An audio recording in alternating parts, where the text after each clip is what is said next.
You just realized your business needed to hire someone yesterday. How can you find amazing candidates fast? Easy. Just use Indeed. Stop struggling to get your job post seen on other job sites. With Indeed sponsored jobs, your post jumps to the top of the page for your relevant candidates, so you can reach the people you want faster.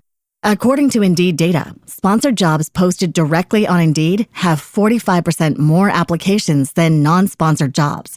Don't wait any longer. Speed up your hiring right now with Indeed. And listeners of this show will get a $75 sponsored job credit to get your jobs more visibility at Indeed.com/PODKATZ12. Just go to Indeed.com/PODKATZ12 right now and support our show by saying you heard about Indeed on this podcast. Terms and conditions apply. Hiring? Indeed is all you need.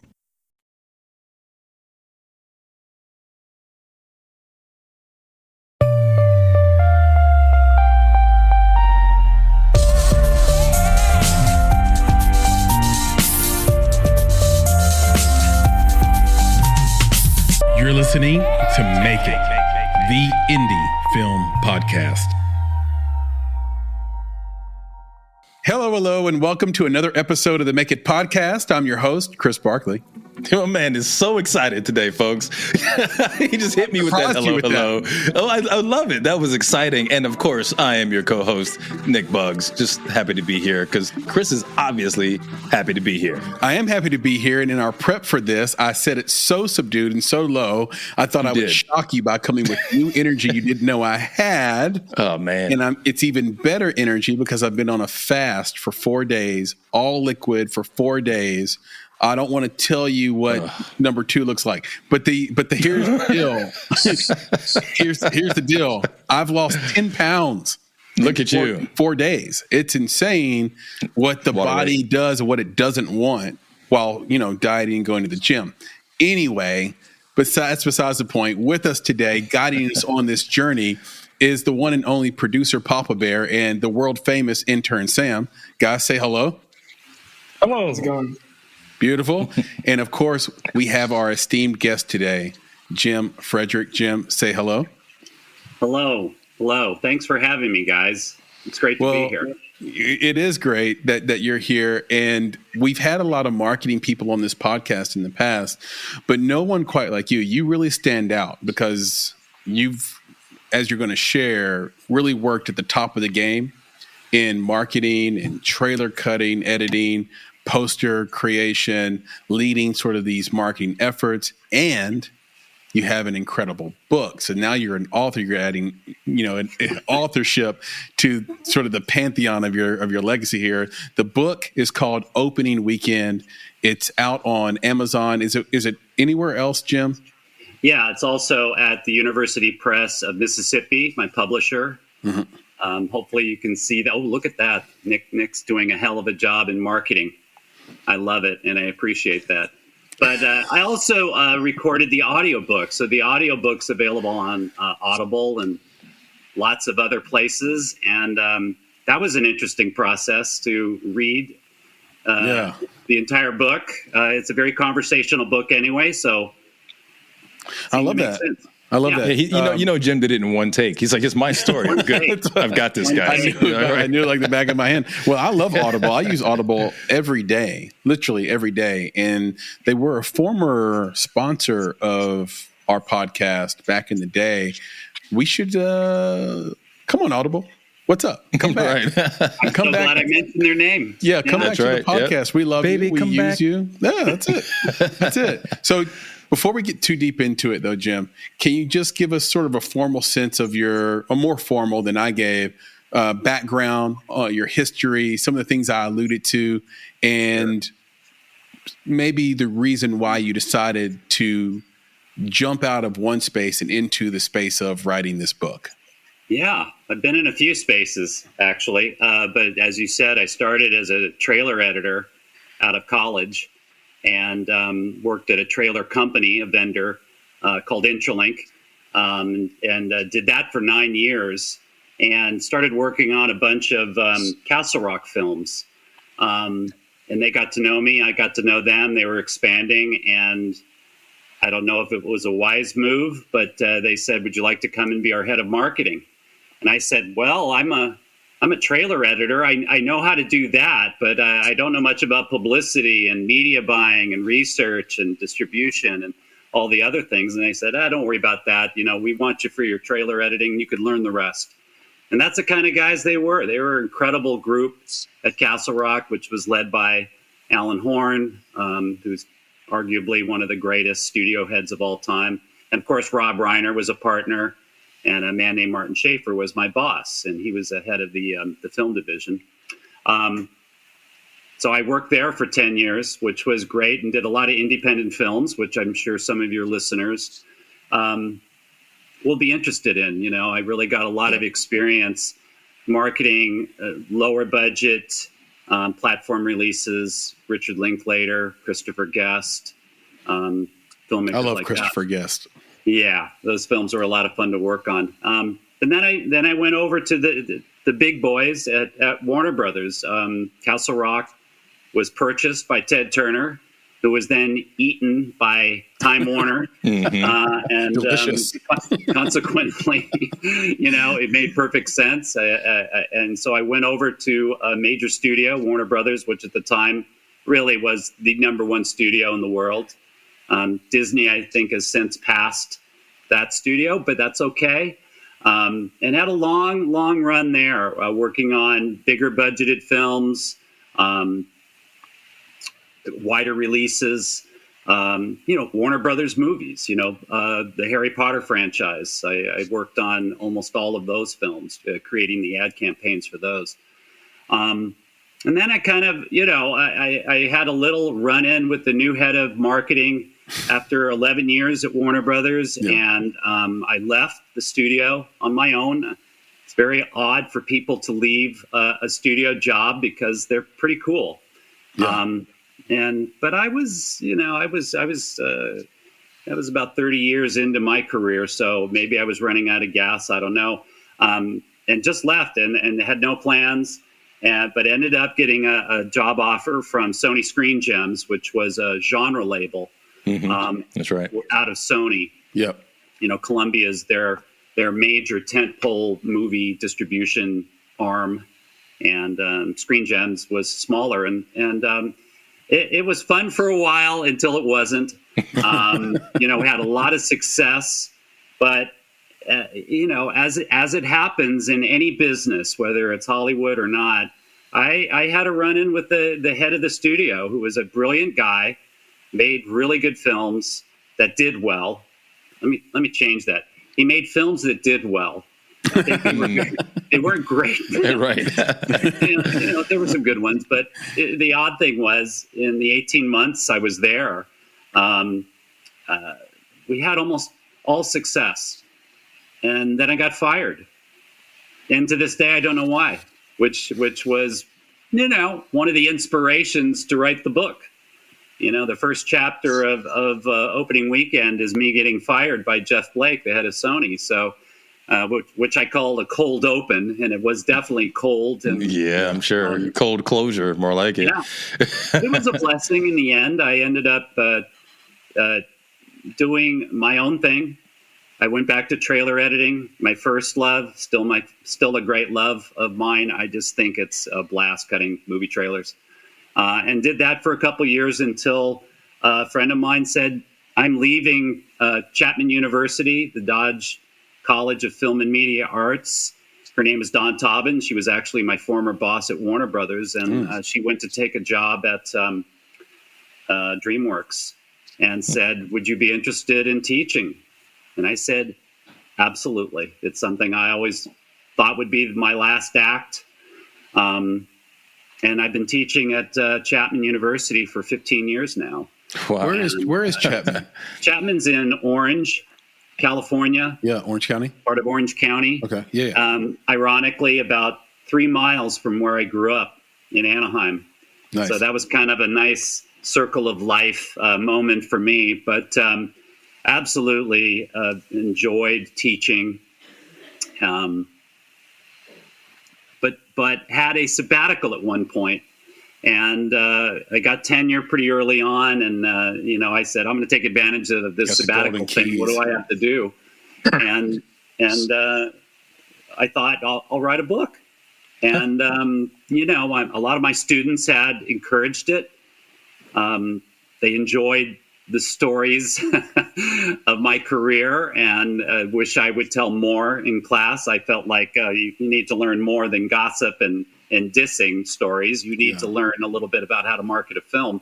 But I took their advice and the advice of other friends in the business, and lo and behold, here it is 3 years later after I started, and I have a book that basically is a hybrid of a memoir about my experiences of being kind of a schmuck from Anaheim who got into Hollywood and didn't know anybody. And, there was my parents were horrified that I went into the movie business because they didn't think I could make a go of it. So were Michael Ovitz's Maybe they were parents. right. I'm sorry, Chris. So were Michael Ovitz's parents. Michael Ovitz, his parents were also horrified. Yeah, I remember him. Turned out okay. Yeah. Turned out okay for old Mike. The book exists now, and I'm very proud of it. And as I said, it's a part hybrid. It's a hybrid kind of concept of it's a memoir about stories, but it's also a case study of a lot of films I worked on. I think there's probably 80 films in there of every stripe, from documentaries even to animation and independent films and franchise movies, and just you name it. It's in there, every kind of genre. So that's one reason I was encouraged to write it too, is I think every film is like a fingerprint. It requires a different marketing message. And I found that from the very first time I started cutting a trailer, I found that really exciting to see if I could make a difference, to see if I can coerce, persuade, cheat, lie, whatever you want to use, to get people to buy a movie ticket on Friday night. Well, Jim, you're a good writer. That's a long-winded introduction to myself. I'm sorry, I kind of that was perfect, man, because it tells us, it gives our audience an understanding of who you are and why you're here with us. Right. Right. I think that's very important. We enjoyed the book. You're a good writer. We loved hearing these stories told in your authentic voice. It is a conversational book. Right. It's not a textbook. Correct. Which is what we didn't necessarily expect it to be a textbook, Jim, but we did think it was coming out of someone who's an academic, right? Right. And I applaud you for writing a book that everyone can consume. Well, it was interesting. Thank you, Chris. It was interesting when it came time to find a publisher or an agent. It was, there's not a lot of interest out there for first-time authors. It's just a struggle. And the one thing I got asked multiple times was, and they hadn't read the book at all, but the concept, they didn't buy the concept. By the concept of an unknown writing a memoir, I think. But they did ask me, we'd be interested in a how-to book. And I think there's a lot in publishing. I think that's a real popular genre right now is how do you make a trailer? How do you market? Give us the bullet points. And I do that to a degree in the book for sure. There's a whole chapter on my process of how to make a trailer step by step. But it's not the book I wanted to write. I really wanted to try to give people an idea of what it's like to work on a movie from the inside, what it's like, the pressure involved with opening a $200 million movie, and how the pressure for a $2 million movie is almost just as great, even though the message you're sending out is different, of course. Well, that's a great place to start. And Nick, if you're okay with it, I'd love for Jim to just hop in on that. Why is the pressure, and how is the pressure for a $200 million film the same as a $2 million film? You alluded to this earlier, Jim. A lot of our viewers are making $2 million films. So walk us through that. Yeah. Well, my position for most of my career was akin to some guy, me, sitting on a fence. And on the one side, you have the studio, the people that financed the film, the people who are going to distribute and market the film. They're my colleagues, research, publicity, all forms of marketing disciplines. And there's my boss, the head of the studio, the head of marketing, and they pay my salary. Yeah. So I work for them. On the other side of the fence is the filmmakers who are hired by the studio to make their film, to make their, in some cases, their dream project. As you all know, it takes years and years and years to get to that point. And here they are. They've done it. They've created a film.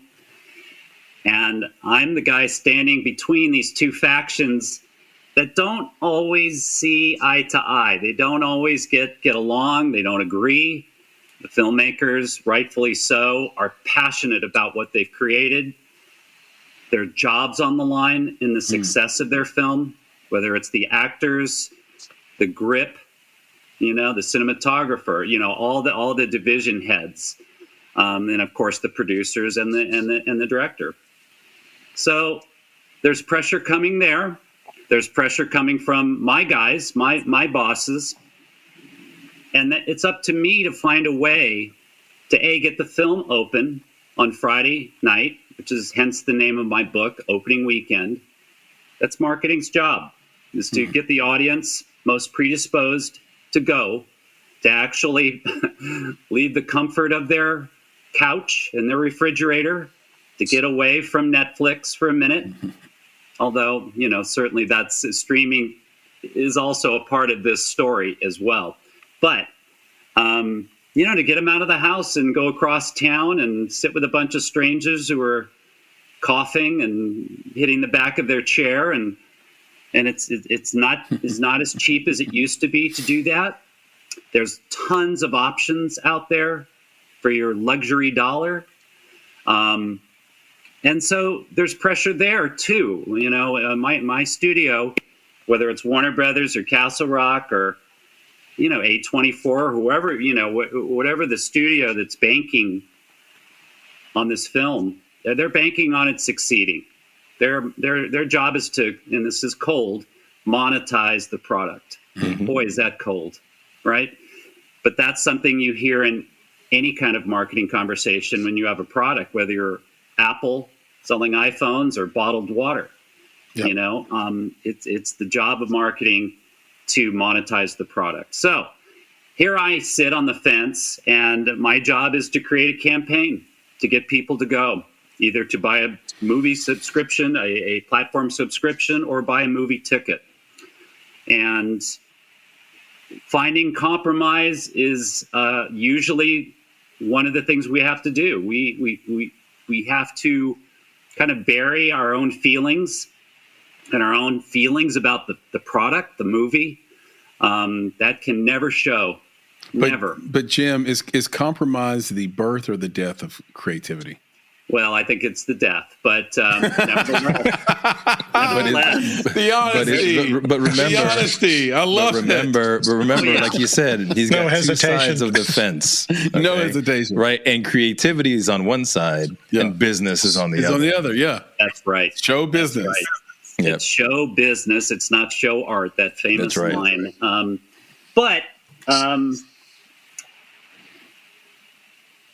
There's some excitement in that too. Is trying. I'm a pleaser. I think you got to be a pleaser in the job that I've had for 35 years. And I want to make everybody happy. Is that possible? No. Can you try? You never stop trying.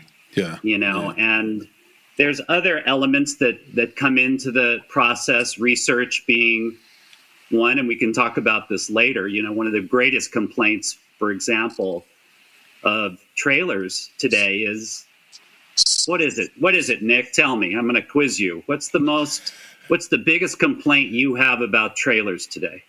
Oh, don't get them started. Oh man. Well, because I have one that is new. But I would say for me, there's actually two things, right? So one is they can give parts away of the movie that I'm just like, yo, You bet. Right, that's too big of a piece for you to share, because now you spoiled it for me. Like that was really exciting reveal that you just revealed in the trailer, right? That was one, and I think the other one today for me is you're actually seeing a lot of trailers cut for films, and I feel like maybe there's too many of them. Yeah, and those both of those are relatively new issues. Yep. What I thought you were going to say, and you kind of did say it, is they're too long. They tell me too much. Yep. And the reason for that has a lot to do with research. That's my theory. There's nothing you see that hasn't been tested and tested and tested, whether it's a TV commercial, a trailer, a digital ad, a billboard, a poster. They've been tested. Studios have to know what the consumer thinks before anything goes out to them. So, my students complain a lot about what you're complaining about. Same thing. It's very common. So there's another issue that comes in, and actually research could really help me as I sit on the fence between these two dogs nipping at my heels, working their way up. And, I could sometimes take research and say, here's what the consumer thinks. I know both sides of the fence care desperately about what's going to work. Yeah. Because we all want the movie to open. That's the one common thing you can say. And so sometimes research, it's a double-edged sword. It solves some of my problems. It becomes the arbiter in this process. Yet, after the consumer looks at a trailer and says, you want me to spend $14 on a movie ticket and you didn't tell me enough.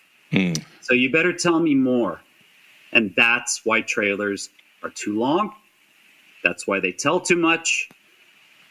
That's my theory. That's Jim's theory.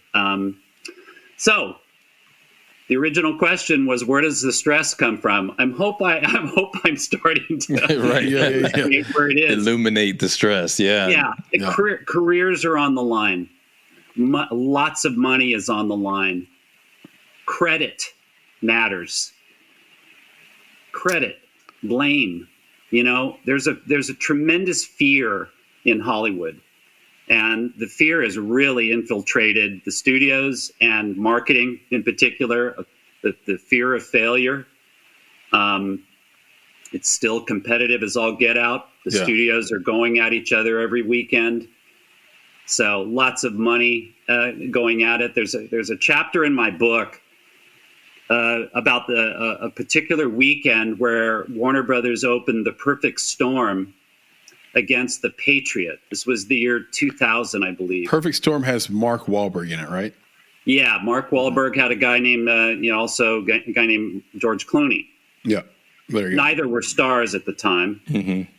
But this competition was really a pivot point, I think, in the business and certainly in my career, where it is the perfect example of the stress that you originally asked me about. This thing almost put me in the hospital. Wow. Because what happened was this was the biggest weekend of the year. It was a 5-day 4th of July week, the biggest movie-going week of 2000, and usually the biggest movie-going week of any year. Yeah. And these are two huge movies, one coming from Warner Brothers, Perfect Storm, and Sony, Columbia, had The Patriot with the biggest movie star in the world in it, a guy named Mel Gibson.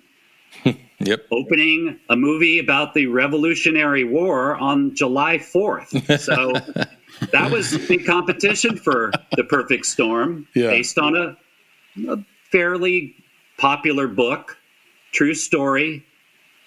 And spoiler alert, everyone, a story where everybody dies in the end.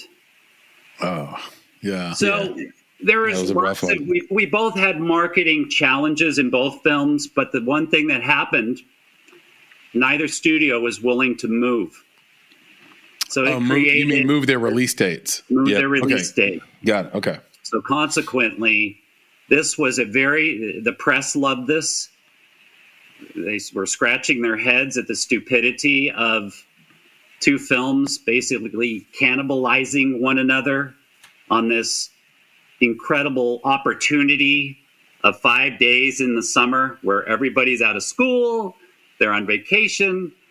It's a huge opportunity to score big at the box office. Right, yeah. And long story, I'll try to shorten the story up a little bit. No, you're good, you're good. The tracking came out. So tracking is research that kind of predicts how a film is performing in its marketing more than anything. The film hasn't opened yet, but there's questionnaires that goes out to the consumer. It's a survey, and you get a pretty good indication, and it's usually pretty accurate. It's based on political polling. So take that for what it's worth. Who do they you know contract? How accurate that is, right? So who do they contract for that, Jim? Like to do that polling? National Research Group is the company that instigated it about 50 years ago. A guy named Joe Farrell and Catherine Pura created this company, and they were pretty much a monopoly back then. Now there are other companies like Screen Engine and others that are in this business. And it's a good business because it's really the only scientific apparatus we have in marketing that gives us some kind of indication of if our message is working. Got it. So I cut a teaser for The Perfect Storm that just blew the socks off of everybody. I was so proud of it. I actually went to the theater to watch it play in I live in Manhattan Beach, California, and I went, a mile from here to the ArcLight Theater in Manhattan Beach to just sit in the back of the theater and watch this teaser trailer play, which was full of action, and the sound was incredible. And we Nick, you would love this. We didn't tell too much at all. We only gave an indication of the excitement and the adventure.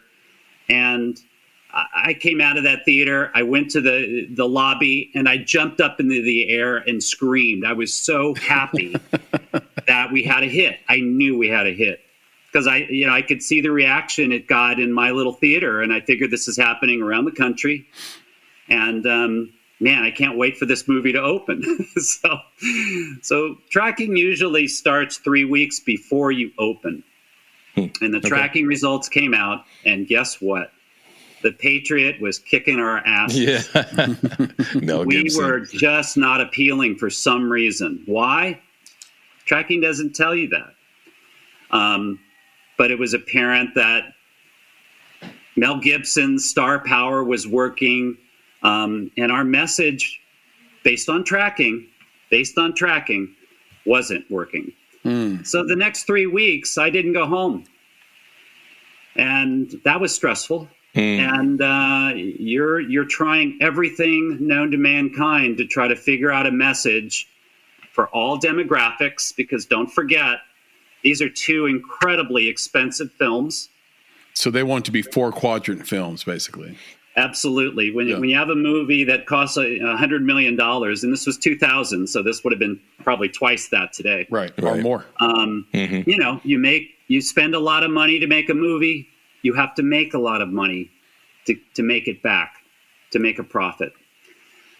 So here you have these two massive studios. The press is all over that. Articles in the paper. This hardly ever happens. Nobody talks about marketing and things like that in the press. Well, they did about this one. And it just created incredible pressure on both studios, not just me, of course. Sony was feeling it, but they had good tracking. So they were feeling very confident, and we weren't. And, the director, Wolfgang Peterson, hired a producer's rep to be his watchdog to the Warner Brothers marketing department. So he was there to criticize what we were doing and to watch us and to demand that we leave no stone unturned. And by George, that's what happened. We spent an enormous amount of money cutting television commercials up until the minute this movie opened. So My back went out. I couldn't get out of bed. Wow. I felt terrible and worn out and beat up. And the thing that really got me more than my back or anything else is I felt that I had earned a certain amount of trust from my studio and the filmmakers that was now gone.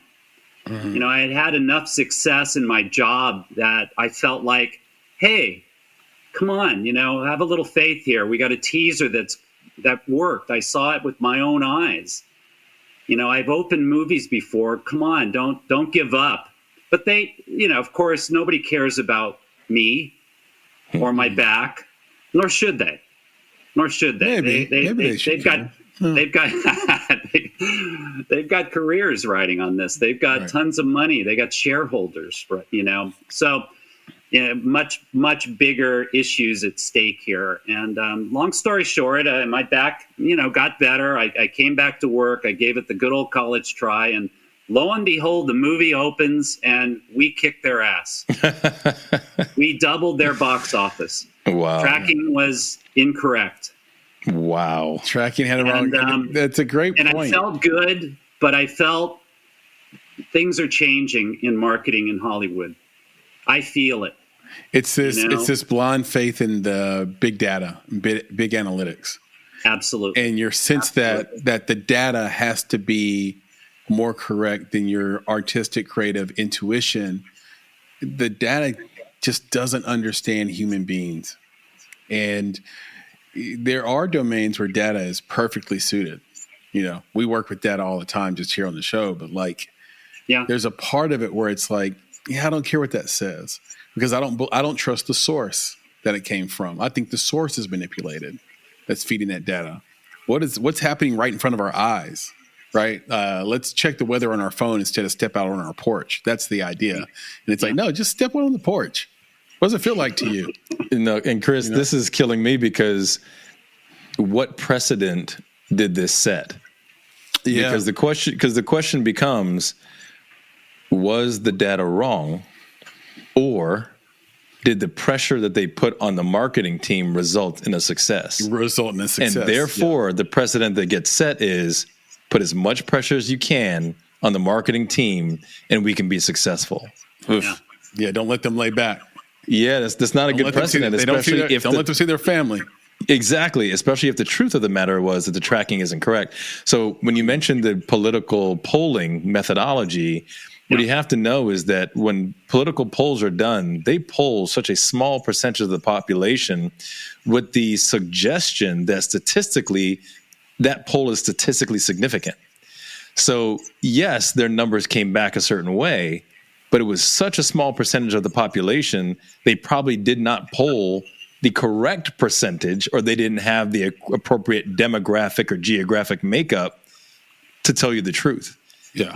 So anyway, but when you saw that change and that shift, was it away from data that they didn't believe was correct, or was it towards put the pressure on marketing and be successful? Believed it. Everybody believed the data completely, to the degree that, and I'm not 100% sure of this, but I had heard that Sony pulled back on their media buy in the last week before release because they felt we got it. Confident. Yeah, the tracking. Why spend when we can just take that $5 and put it right back in our wallet? Yep. And, you know, of course, Warner Brothers was doing exactly the opposite. We were spending like crazy, you know. So why did this happen? Full disclosure, you know, in the last week, we started to see an uptick in our numbers. Mm-hmm. And so we had a little momentum. And my theory is, and again, it's just a theory. I don't know this for a fact, but my theory is because we were a PG-13 movie and they were an R-rated film, I think that had a huge impact in the end. Because why? We had a larger audience to draw from. You know, obviously, an R-rated film is 17 and older, and that's it. we did a good job of selling the action.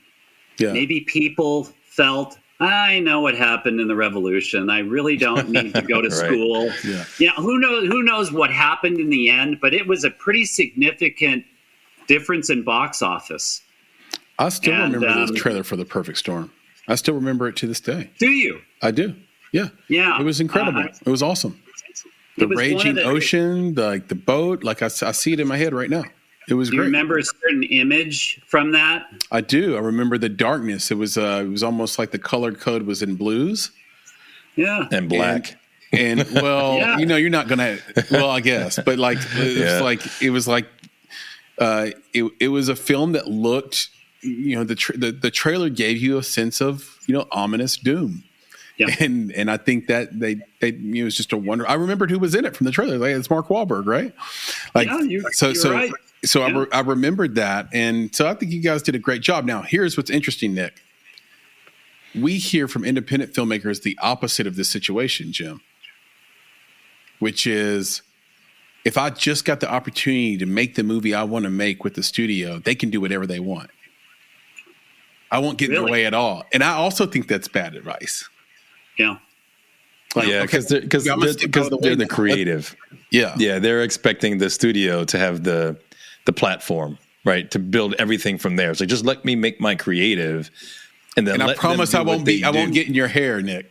Exactly. Let them do what they do. They're not going to have someone auditing you as you go, right? So that's the idea, to give it away. But remember, our filmmakers also, many of them in the audience that are listening, may not have that studio opportunity, right, but they still have a studio expectation.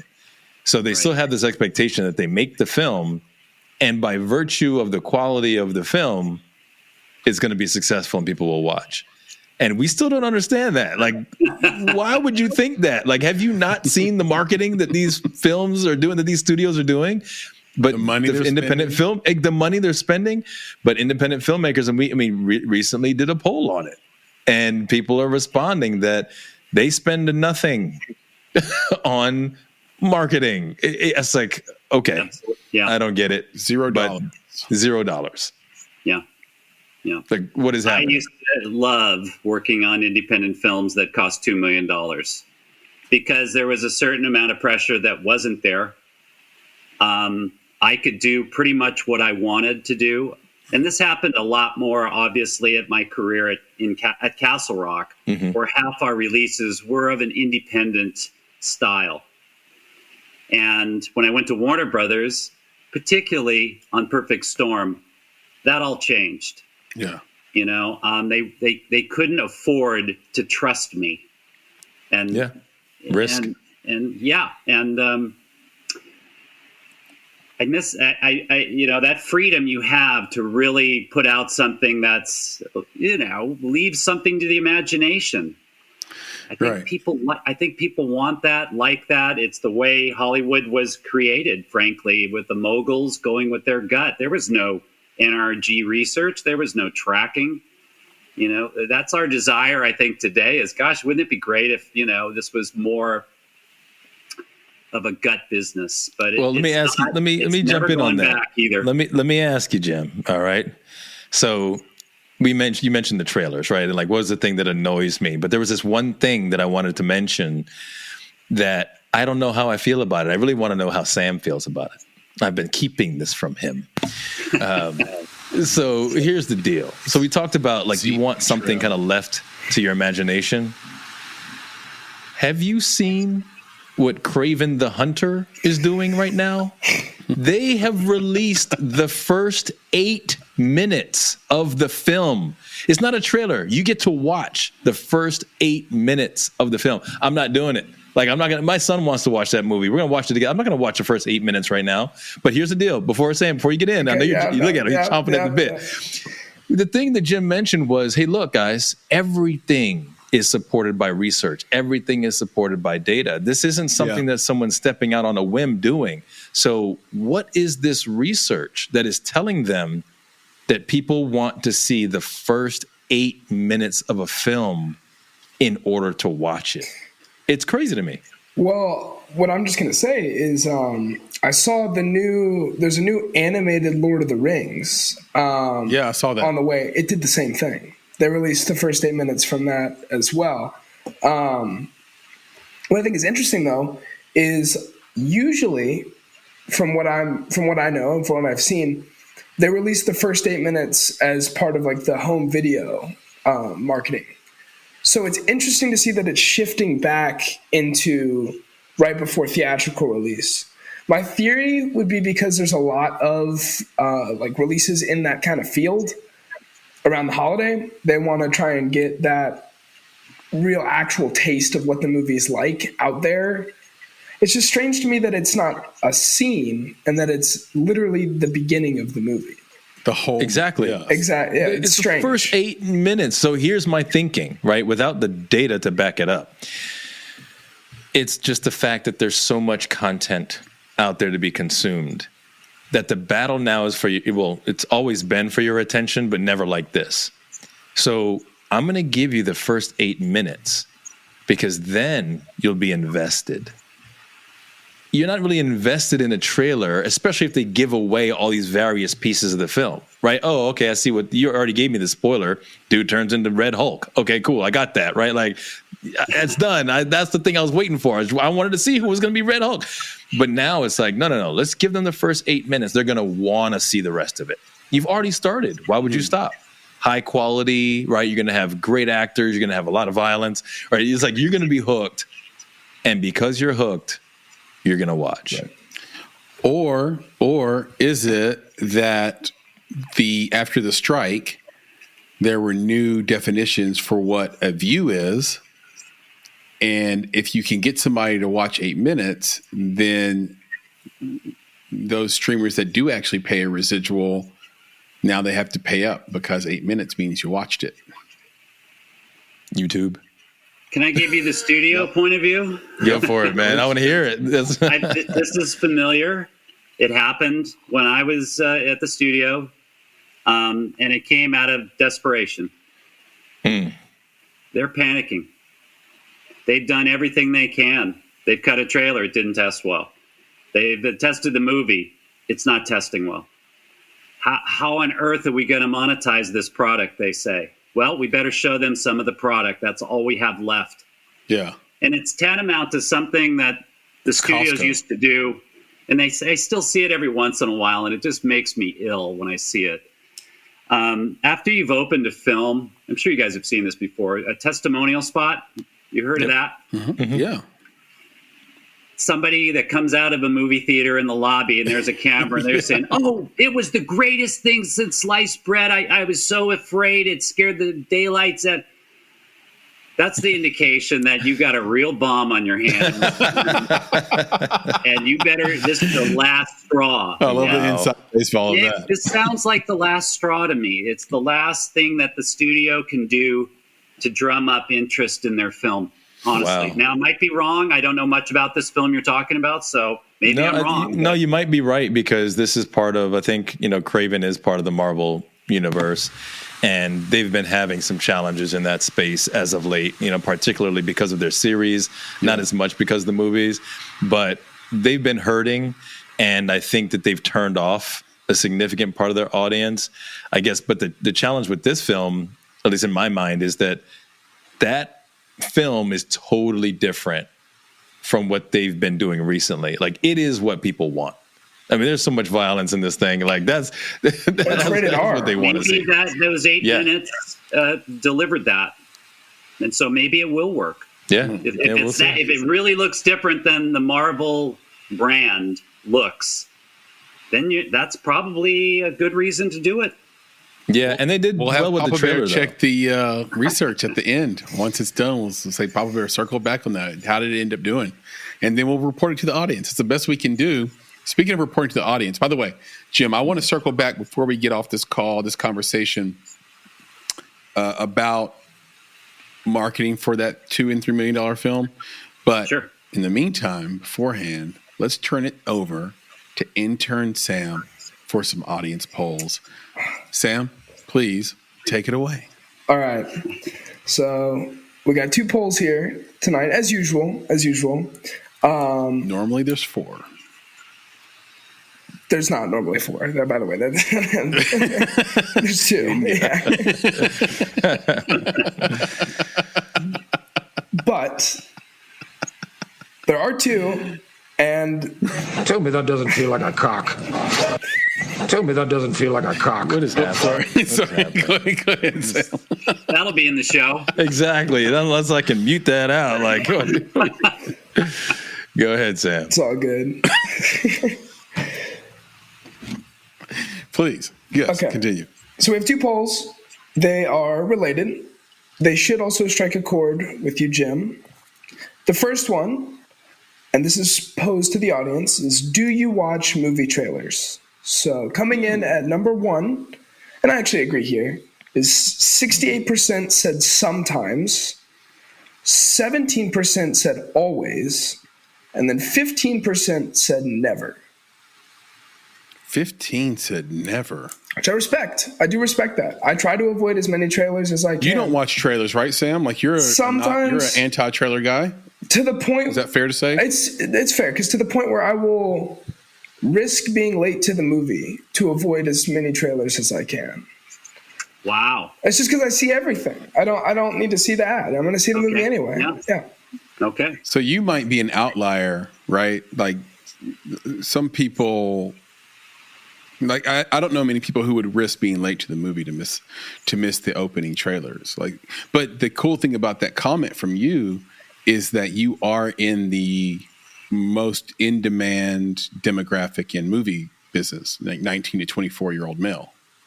Like they're making movies for you specifically. And so if there's more people like you in your demo, Sam, like studios want to know that. Mm-hmm. So and Chris, I never thought about this before Sam mentioned it because I thought it was weird. So my son loves trailers, so we watch trailers every day. And then we go to the movies and he wants to get there and watch the trailers, right? So we get there, we're early, we sit down, we watch the trailers. And more often than not lately, he and I are sitting in the theater and it's like, it's empty. And we're like, we know that this theater is not supposed to be empty because we got the tickets. We saw what seats were reserved. And then people start piling in like right before the movie starts. And I'm thinking like, were they eating dinner and they were late? Like, did they not know that the movie starts at this time? Never put 2 and 2 together that they might actually be avoiding the trailers. Maybe not the same way that Sam is, where it's like, I'm consciously saying I don't want to watch them, but the other folks could just be saying, that's a waste of my time. I'm coming to see the movie. Yeah, so I'll be 15 minutes late because it's 15 minutes, 15 to 20 minutes after the start of the movie is when it actually. Yeah, exactly. I've never been late. So that's when. Just want to throw that out there. Yeah, because 20 minutes, bro. That's all you need. Exactly. So it's weird because I never thought about it. I just thought that they were doing other things and they knew that, hey, I still got extra time, but maybe they actually don't want to see the trailers. That's crazy to me. It's fascinating. Yeah. But those numbers wouldn't indicate that. There was only 17%, was it, Sam, that aren't interested in trailers? 15. But remember, 15%. 15%, but only 17% said always, right? Everybody else is sometimey. Sometimes and never could end up being in the same bucket, Jim. Yep. Right. We might say sometimes and never are kind of the same thing. Yeah. Yeah. And it could be now. I haven't been in a normal theater, Jim, that was empty like that. So if Nick had told me that outside the context of the podcast, I would have said that's because you live in shit pie, Maryland, and there's nobody at the theater anyway. Which I don't. You know what I mean? And which I live in an actual city. You know, so there's people there. Right. But now that I hear true. Sam say that, it's not true. I'm not in that part of Maryland, right? That's not a thing. That's not where I am. In shit pie, Maryland. Yeah, exactly. Well, I could probably find it, but I'm not in it. Open up Google Earth and tell us where shit pie, Maryland is. Right. It's definitely a part of Maryland for sure. Okay, Sam. Awesome. What's the next poll? The next poll: what is the most effective way to market a film? So number 1. I think, given the options here, relatively unsurprising, social media with 78%, then TV with 16%, and then finally print marketing and like brand collaborations at 6%. Yeah. Now, does that hold up for you, Jim? Like, still to this day, would you include influencer marketing in social media or no? I kind of view it separately, but would you combine them? I don't. I think it's part of the same world. I think how you watch your trailer, for example, since we were talking about trailers, you watch them online now. You watch them through, your social media platforms and whatnot, and that's how you watch them. You don't go to a movie theater necessarily. Yeah, it's funny. Trailers haven't changed that much over, 75 years. But how they're distributed, certainly, and how they are viewed has dramatically. And that number that Sam gave is even greater than I thought it would be. Sam, do you see trailers online then? Yeah. Or do you have the same policy? No, so I do. So like generally I do try to avoid it. But for like the Marvel stuff and like the big stuff, I'll check it out. Usually it's kind of unavoidable on Twitter for the most part, honestly. Yeah. I also do like, and this is where like sometimes in the last poll, I think comes into play. Like you can never avoid them all. So I end up seeing them over time. You can't avoid them all. Jim. Yeah. So I always, we're going to get you. I always see them Right. eventually, but yeah. Yeah. They're going to chase you all around the internet. Sam, how do you decide what movie you're going to go see? Is Rotten Tomatoes a tool for you? Honestly, I see just about everything. Like Whether a friend says so or not, it doesn't impact you. You just your ear is to the ground. I really try to keep on top of it. Anything in the conversation, usually favorably. I don't try to see bad movies just to see bad movies. Sometimes right. I do. I'm going to be honest with you. I got to check it out sometimes. But how bad is it? Exactly. There's been a few of those this year. I won't lie. That I had to see. All growing up, Sam, I was told, or everyone was told, the idea was Howard the Duck was the worst movie of all time. And if you watch the movie, it's not the worst movie of all time. It's better than it's a lot great of movie, man. There's movies. A lot of movies worse than like to me. Freddy Got Fingered is the worst movie of all time.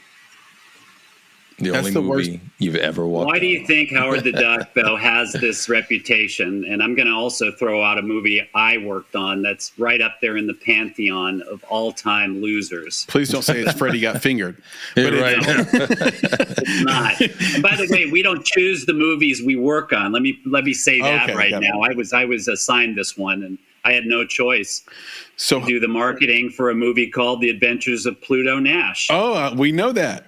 Starring Eddie Murphy, a movie that was made for $100 million and made a grand total worldwide of, drumroll please, $9 million. That's so insane. A lot of money lost. Wait. How much did Bowfinger make? Because that movie was terrible. That's not. It wasn't terrible. It was terrible. Let me give Jim. Let me give Jim the drum roll here. Man, how you going to give him the later drum roll? Can you say $9 million again? So first, say how much it was made for again, Jim, just so the audience gets it. The Adventures of Pluto Nash was made for around $100 million. It starred Eddie Murphy, big time, obviously comedy star, in a space adventure comedy. And it made $9 million worldwide, all around the world. So what happened? So that's why Howard the Duck has the reputation it has. Agreed. It cost a lot of money, and it came from George Lucas. Yeah. Who produced it. So, same thing with Waterworld. Waterworld's not the worst movie in the world. It just cost so much money, and they didn't make its money back. And so it becomes an in-industry thing that leaks out through the industry papers, Variety, etc., where now the viewing public sees it, and they don't know any better, so they just agree. Well, they're saying it's the worst movie ever, so it must be. Go watch Waterworld. It's not the worst movie ever. It's not close. Not even close. I enjoy Waterworld except for the female protagonist. Her acting was terrible. It was terrible. But I will tell you. But it's one of those movies I told you, Chris. Like back when we actually had cable. And like FX would come on and Waterworld would come on. That's a show. That's a movie you'd watch. Yeah. Like you'd watch it, and then it would flip into Blade, and you'd watch Blade. Like, come on, It's a cool concept, man. It is very cool concept. By the way, speaking of female acting, Sam, this will be of great interest to you for sure. Perhaps to Papa Bear as well. I went and saw the movie Maria. And by the way, Jim, this is the kind of marketing that works on me. Tell me it's like award fodder and then like award bait. Same here. Then I'm there. So the movie is good, really good. That you, in the sense that you can tell the filmmaker really cared about the film, like wonderfully done, put together, shot, edited, etc. But Angelina Jolie is going to be nominated. Just full stop. She'll be nominated for this performance. It's unbelievable. She's because she sings in it. She took voice lessons. Did she really for 8 sing? Was that her months. voice? Apparently, she took voice lessons Even for better. 8 months prior to it, which I just read. And hearing you, Chris, say that Maria is a movie I should see and she gives an Academy nomination, that's what drives me to the movie theater. Yeah, same. Is what my friends, who I trust completely, Yeah. having known you for an hour, Right. I that's what drives me to go. And I'm also a member of the Academy, so I feel like I have to see just about every film. Yeah. And Sam, I do not get through every film. I can tell you that. I piece out pretty early on some films that I know I don't like where this is going. I don't like what I've seen so far. And I've heard it's terrible too. Jim, we're kindred spirits there. Like that's my thing too. Because I value, as Chris knows this, like I value my time very much. And if I'm in 12 minutes on a film and I'm not feeling it, I'm out, man. I can't. I'm not going to go any longer than that. Have you been told by friends that said, "Oh, Nick, you just got to hang in there for 20 minutes. It really gets going," and Yeah. No. There's this great That happens video. in shows. I hate that. Wait, Chris. There's a great video out there on the YouTubes, and where a young lady says, "Ain't nobody got time for that." Right? Like that's me, guys. Like, ain't nobody got time for that, man. There's so much good stuff out there. Why would I waste any more time on this? Can I give you the counterfactual on it? Yeah, go for it. Deer Hunter. Great movie. First 30 minutes are a drag. It's just a wedding party. Go ahead, Sam. I'm going to throw one on, and this is a case study in all my classes. Mm-hmm. The Shawshank Redemption. Yep. Love that movie. Everything about that movie is phenomenal. It's phenomenal. Yeah. Everything about the first 20 minutes, I show this film in its entirety on the big screen in my classroom. I have the coolest classroom ever. It's just surrounds 5.1. It's incredible. And the students have never seen the movie. Mm-hmm. They're not like Sam. They haven't seen enough movies. There's only one Sam. That's right. And I give them the full experience of this film on the big screen. And I do worry as I watch it with them, and I watch it every time because I love it. And it's IMDb #1 for the last 5 or 6 years. It's beloved for good reason. Yeah. The playability of that film is not to be believed. It's fantastic. But the marketability of that movie was not good, and it did not open. Mm-hmm. I know because I was in charge of marketing The Shawshank Redemption. So I'm digressing just a little bit. I wanted to get to the part where the first 20 minutes of Shawshank would scare the bejesus out of my students. Okay. Because it's brutal. It's violent. It's dark. It's oppressive. It's nothing good happening to Andy Dufresne. Let me tell you that. If you had to do it over again, though, Jim, would you do something differently? Sorry? If you had to do it all over again, would you do something differently? What would you do differently to market it better? Well, or differently. It didn't open because it was a platform release and our per screen average wasn't big enough. Mm-hmm. Okay. And we were banking on people loving it, word of mouth, adding screens as this word of mouth built, reviews. When reviews really mattered back then, they did matter in 1994. You get the Siskel and Ebert 2 thumbs up. Mm-hmm. You're right. Huge. Pretty. But 33 screens grew to more screens, and the per screen average just did not go up at a rate that was satisfactory to us, not even close. It took Academy nominations to bring it into profitability, but I didn't open the movie. My job was to get as many butts in seats opening weekend, and so I failed. I failed that, and believe me, it's one of the great talking points in the book. It's one of the great talking points I believe in my classes, because it's a great playability versus marketability. They're not the same thing. How people feel about a film and what draws them to actually put their good money down to go see it. And boy, Shawshank Redemption had so many challenges, and I'm sure you can you've all seen the movie. I'm sure you can probably come up with about 10 right off the cuff, including the title. Right. Which the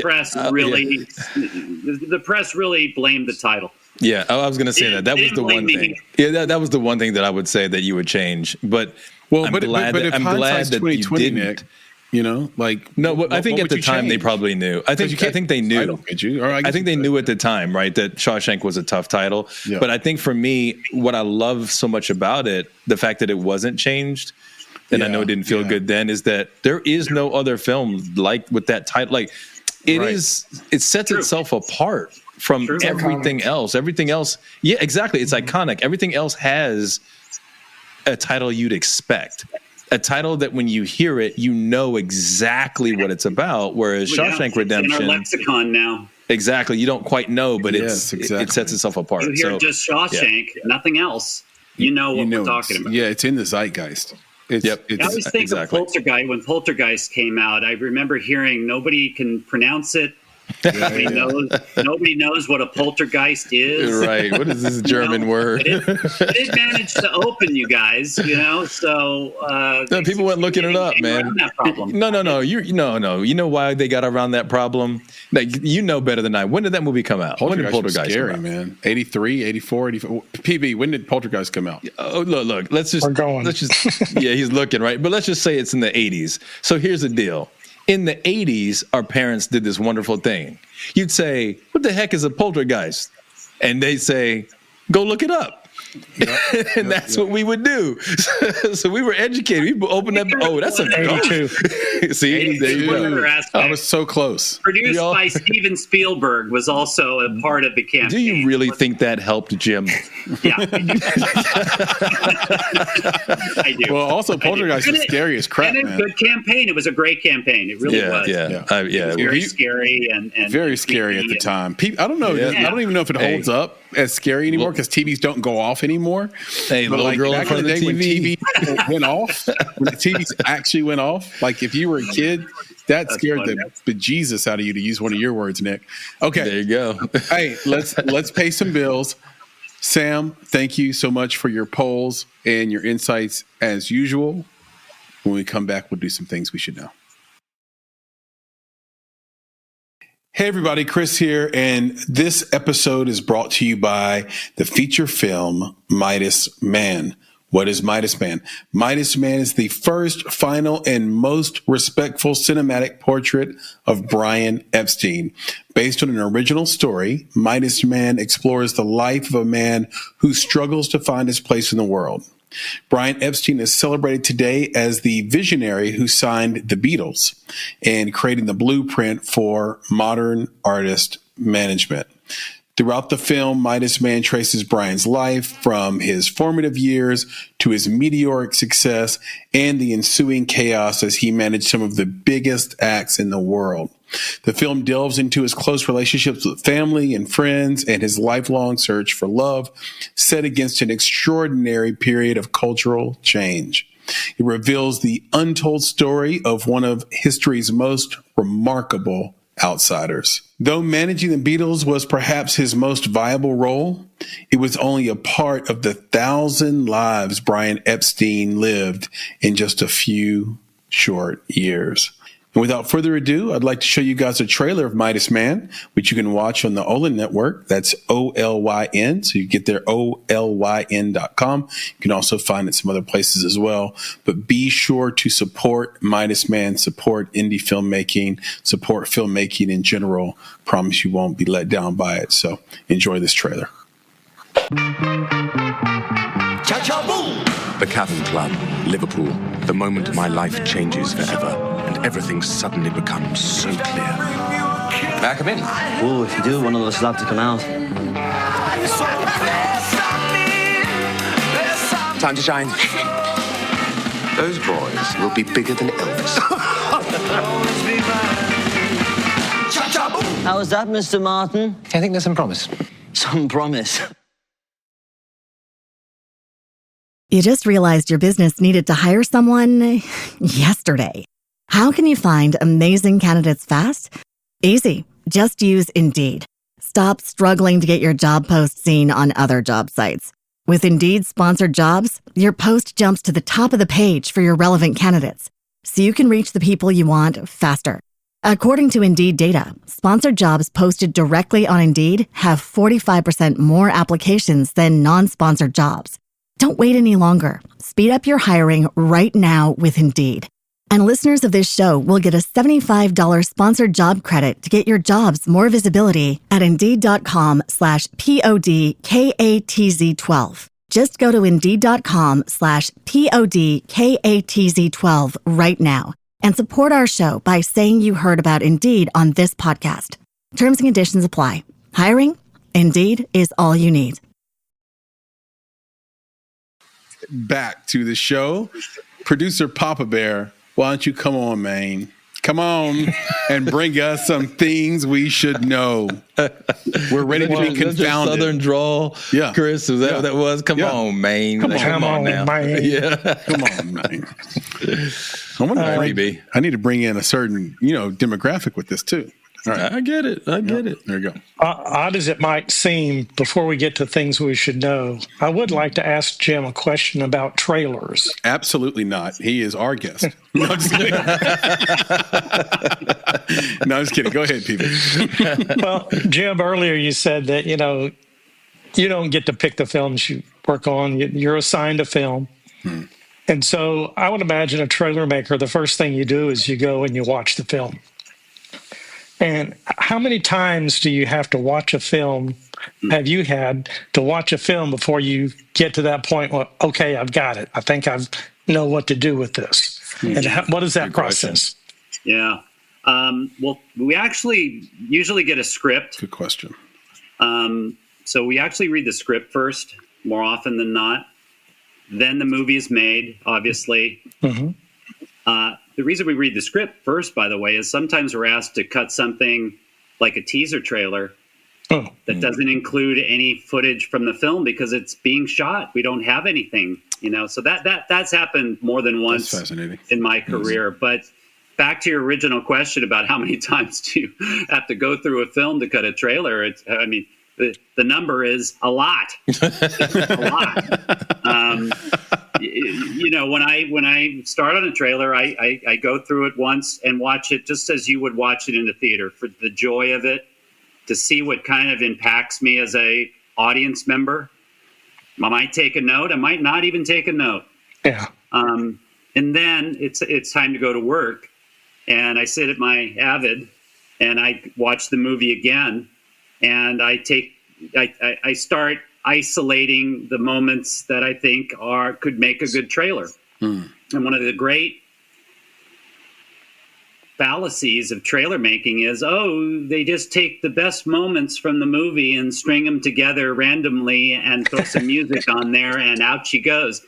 That, of course, is not true. You want scenes that are impactful for sure, but it's really about puzzle pieces, finding those puzzle pieces, putting them in an order that is intriguing, that hopefully doesn't give away the store. Mm-hmm.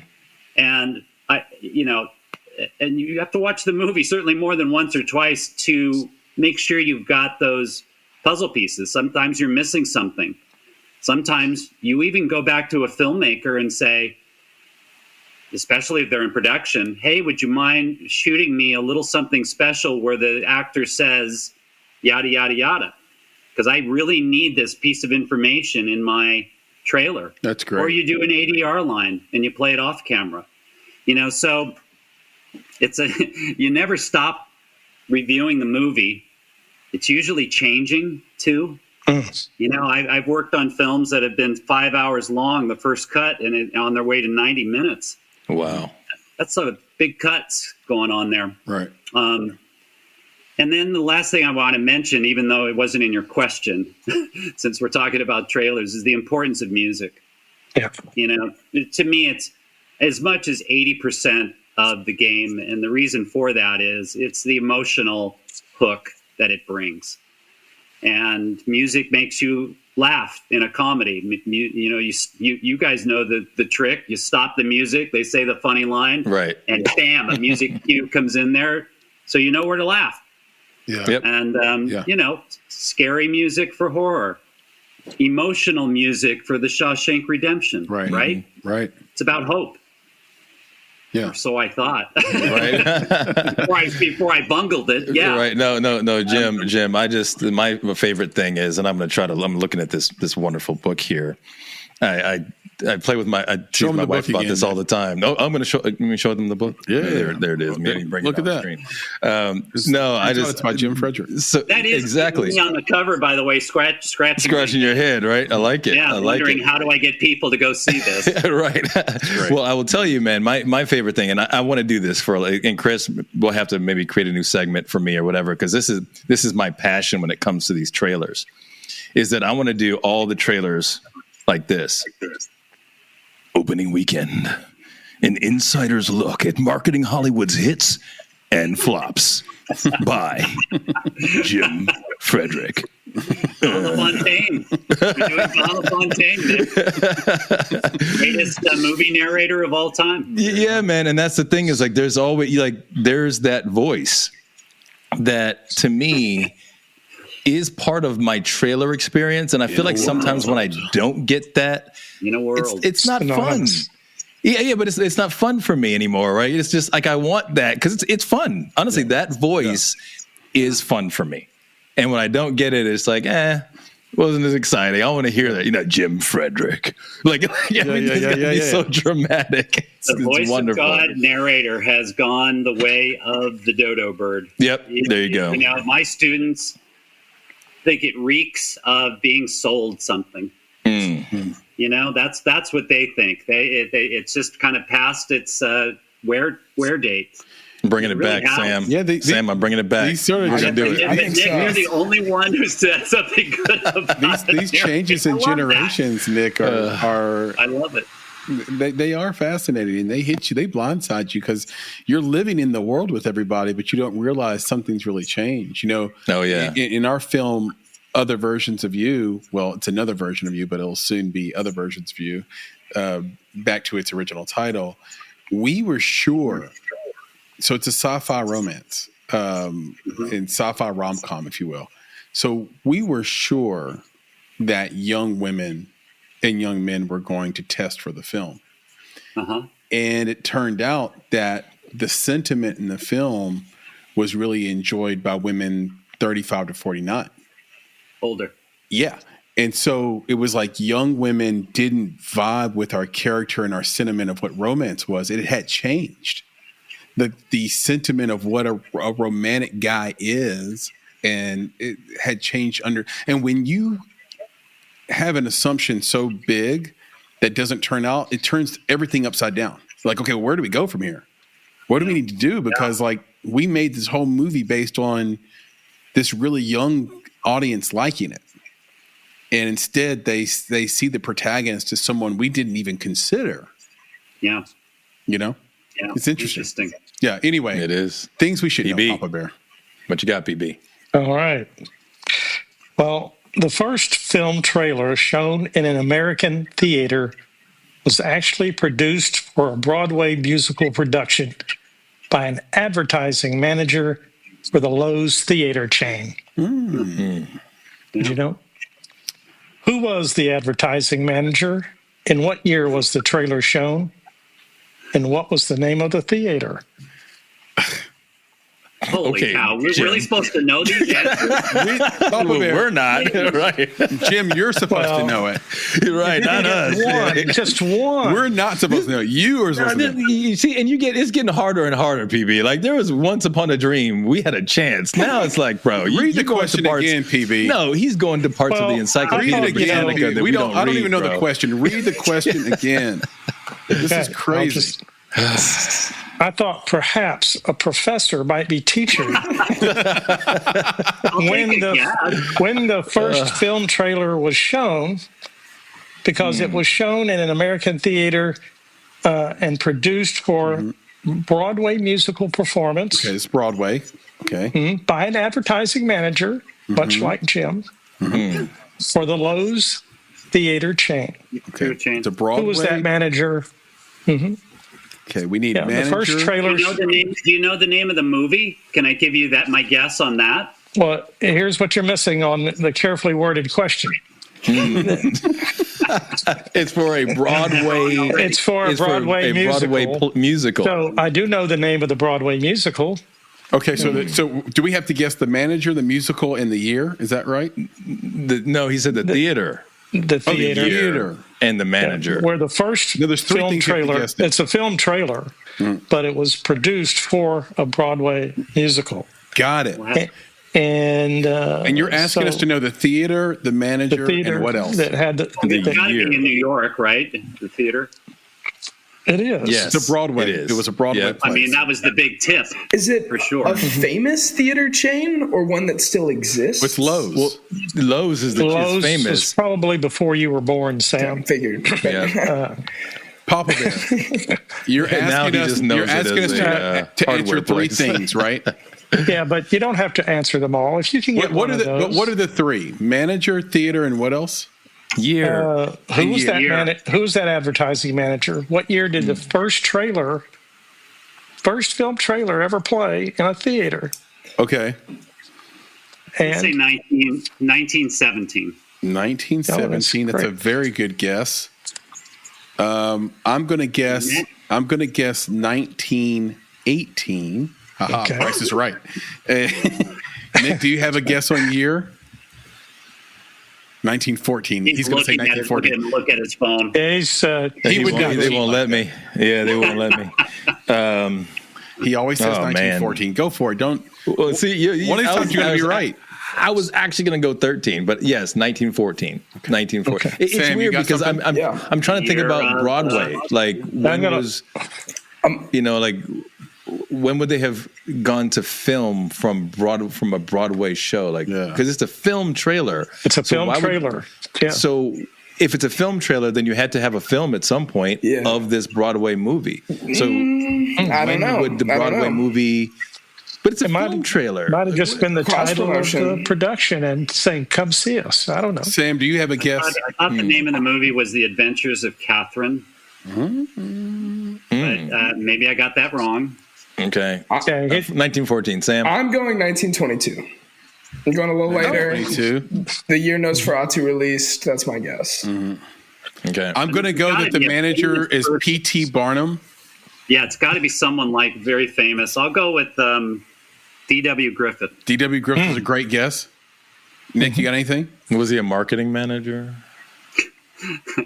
That's the part where he started before he made, and that's the part for me. I don't know. I know that the answer is going to be in this book. The answer is in this book somewhere. By the way, if you want a very highly entertaining book outside of opening weekend, not to promote a second book on this podcast, by Jim Fredrick, pick up Hollywood Babylon. It is a fast, awesome book. Shout out to Kenneth Anger. It's great. I'm a fan of all those books. Yeah. I don't have a guess. What is it? We're obviously stumped. Yeah. Sam's got something. Sam, you got something? I have literally no idea. Nothing. All right. What you got, PB? Let's do it. There is a hidden clue here. The theater still exists. It's been obviously remodeled. It's right there behind me. Oh, you sneaky devil. It's the Winter Garden Theater. Winter Garden, okay. And the marketing manager was Niles Granlund. Oh, yeah. Oh, look at Jim. Oh, yeah. I'm all like, Niles right. Granlund, Who's the guy? We know This Niles. guy? Yeah, of course. Yeah. No, so Niles, and you should have stuck with it. It was 1913. Oh, look at that. Oh, look at that. Yeah. And the name of the musical was The Pleasure Seekers. The Pleasure Seekers. Wow. Pleasure Seekers. You're right. I should have gotten this. See, look at that. Show a little history of the movie trailer film in my classes, and I obviously not paying attention to it. Well, it's for them to learn. You've been there. Yeah, right. Yeah. The other day, I pleasured myself to the image of Mrs. Buttersworth. So I think that was a line from the Pleasure Seekers. Wow. Well, I wasn't around in 1913 to see it, even though I might look like it. Good job, Nick. 1930. So what's Niles' last name, Jim or PB? Grund. It's a German name, of course. Spell it, please. Excuse me. Granlund. Granlund. Granlund. Okay. So for those listening, the theater is the Winter Garden. The ad manager is Niles Granlund. Granlund. And this happened in 1913. Papa Bear did it again. That is definitely a thing we should know. And the second we bring this Jim up, should know. and it's a thing Jim should know. And as soon as Jim shows up to his next cocktail party, he is releasing this upon the people. Trust me. That's right. This is boom. Did you know? It's a thing he knows. That's right. About my friend I'm Niles. quit my teaching job right now. I'm done. And You're right. fired again. Yeah. And See, no yeah. right to teach the subject. That was amazing. PB, thank you so much for things we should know. Nick, Great. You're welcome. can you drop some filmmaker Q&A? Oh, of course, I am ready, man. Chomping think at Jim's the ready, bit, too. I as can Sam tell was he's ready. earlier. Oh, he's so always ready. He's going to redeem himself now. That's what's going on. He's ready. All right, so I've got 5. I'm going to go 4. Okay, so the first one is simple. What is the value of an entry level job? Wow. Well, you got to start somewhere. I think the value of an entry-level job is it's an absolute learning experience. You're probably going to hate it. This is what I preach again to my students. This is what I advise them. Your first job when you graduate or ready to enter the workforce is your first job is to find that job. That's what you should be doing. It almost doesn't matter what it is. The value is, and I'll speak from experience. My first job, and I didn't know anybody, but it was a shipping clerk, entry-level job, paid $100 a week. I starved to death, but it was a shipping clerk at an optical effects company, which doesn't exist anymore. It's how special effects used to be made. You compositing 35 millimeter film together. Now, obviously, that is now done with computers, but back then, it was quite an elaborate process.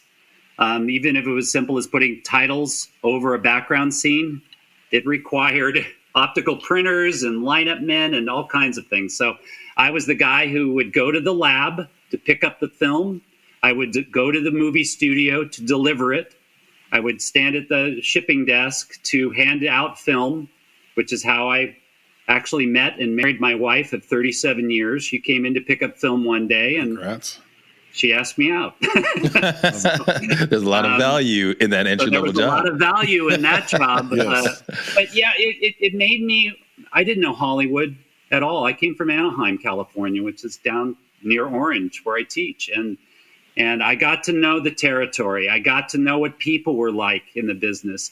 I started picking up very rudimentary skills like how to splice film, how to tape it together, how to use a Moviola, which was one of the first editing machines ever made, a thing that could take off your hand if you weren't careful. So I think that's the short answer is I think it makes you aware of this new world. You're kind of, in a weird way, world building, in this first job. I like it. How to get along with people. There you go. God.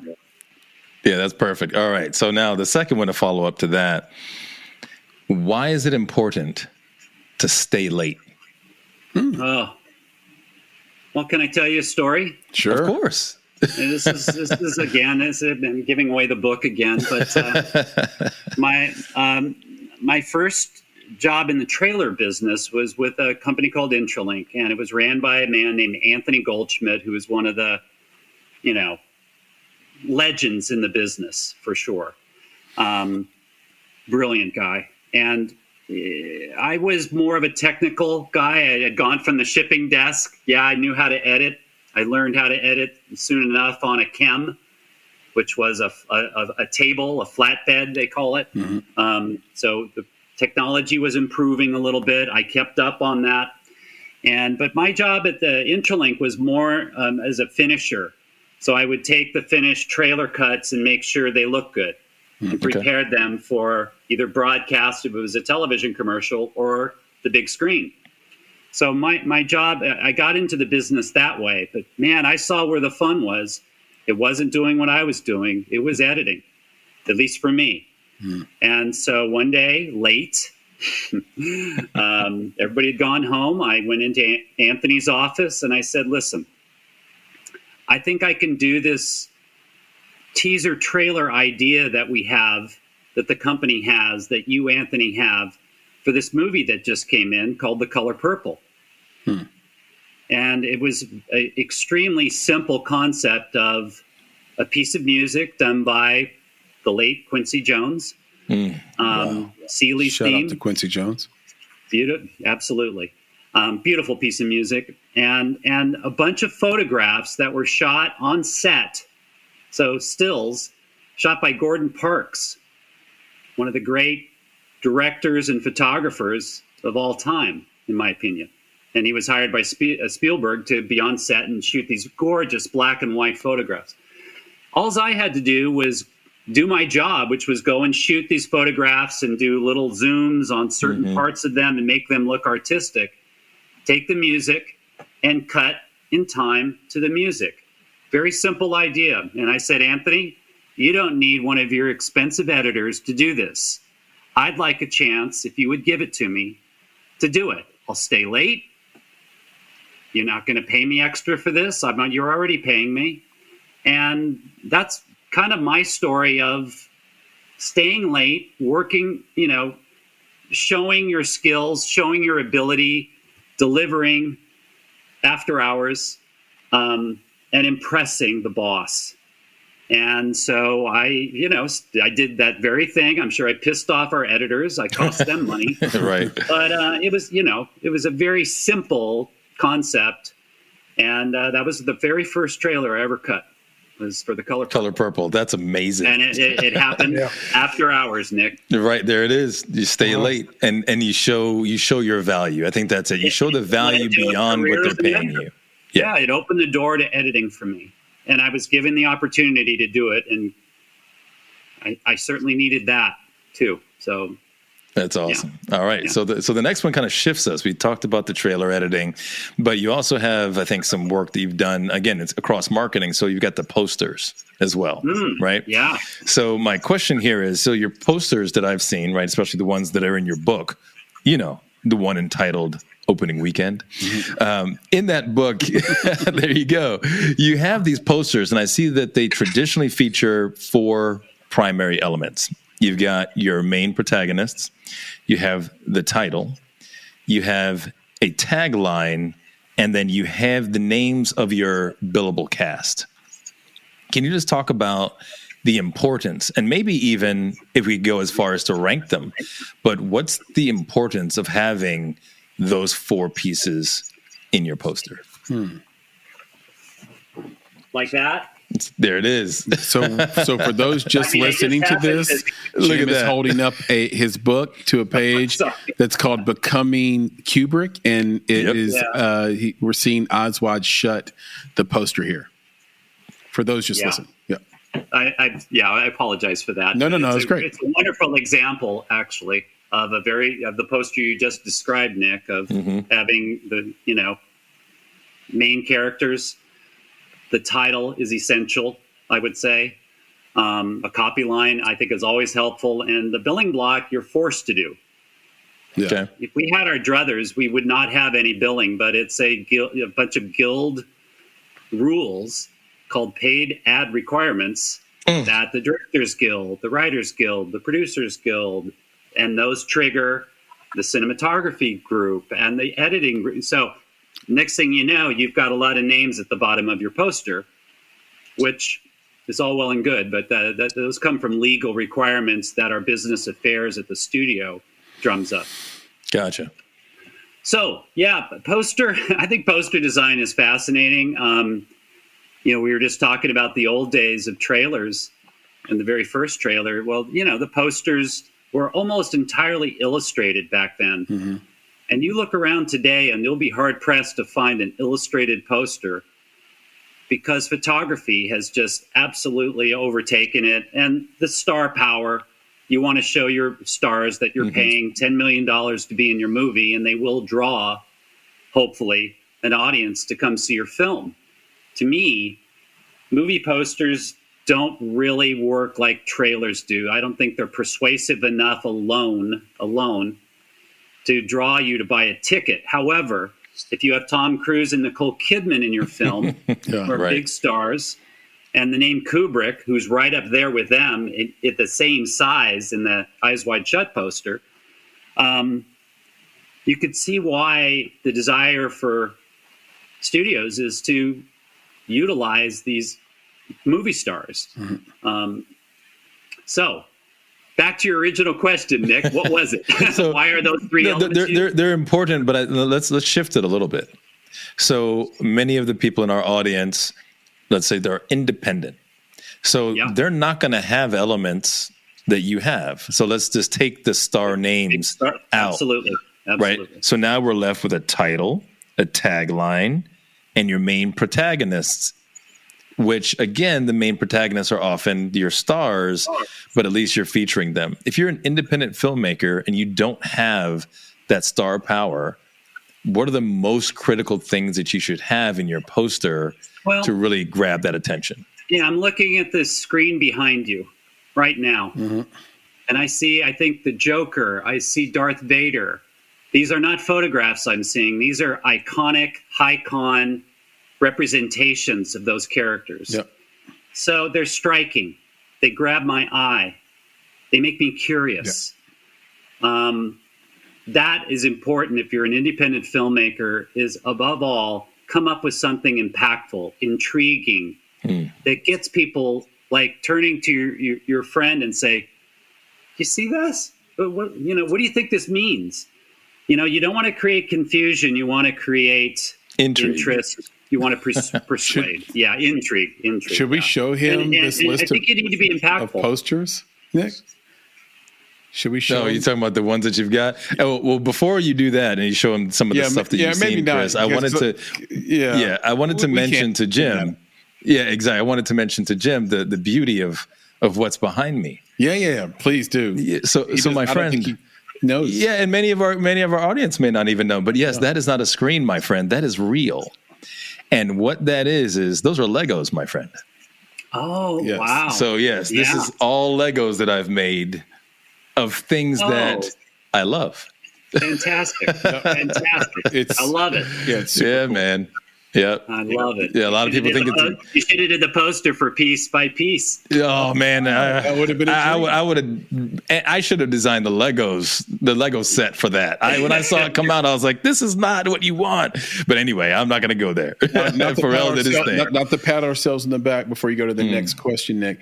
But we do have a movie with an illustrated poster called Adult Interference, and it was one of the coolest things we did in the movie. Actually, was to have the courage to come out with an illustrated poster.